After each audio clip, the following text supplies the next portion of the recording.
Welcome to the Week in Review, brought to you by Inverse. Investing makes sense when you learn by doing. There's a lot to unpack from this week's numbers, and we can't go into all of it here. If you want the full details, check out the original post on Inverse. Here is a summary of some of the key outcomes from this past week. First off is the U.S. retail and consumption overview. The Chicago Fed released its latest cards update, which pointed to muted post-holiday spending. The model suggested no evidence of a sudden consumer slowdown, just continued modest cooling following a noticeably weaker fourth quarter.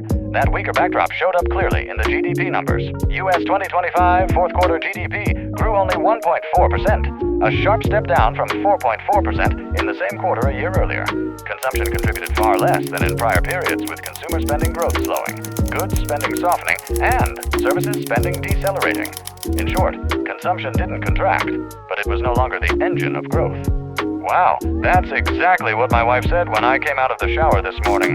Next, the Canadian retail sales overview. Canada's latest retail data continues to point to a soft consumer environment heading into year-end. The February release from Statistics Canada showed that December retail sales fell 0.4%, with autos leading the decline. However, zooming out, the full-year picture looks different.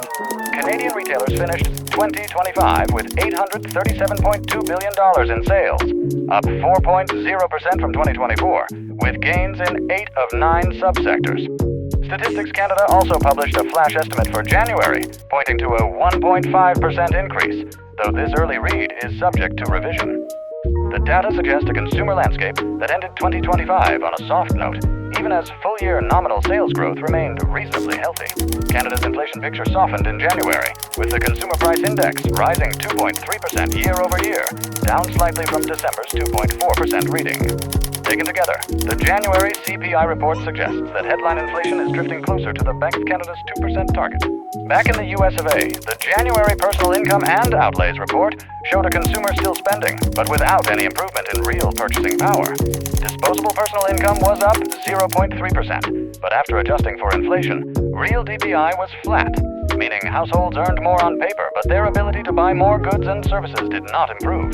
Headline PCE inflation continued its upward trend, reversing part of the early 2025 cooling. Taken together, the report shows a consumer who is cooling, but still spending, real income that isn't improving, and an inflation backdrop that has stopped making progress.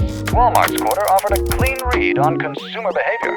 Traffic is up, baskets are slightly larger, and value is firmly in the driver's seat. Food and consumables carried the quarter, while discretionary categories were more uneven.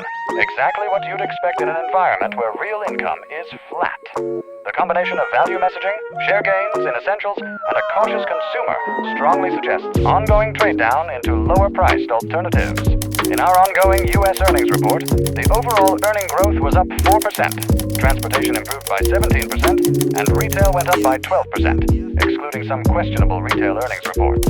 Taken together, the macro data, Walmart's results, and this week's retail earnings all point to an early slowdown phase of the business cycle.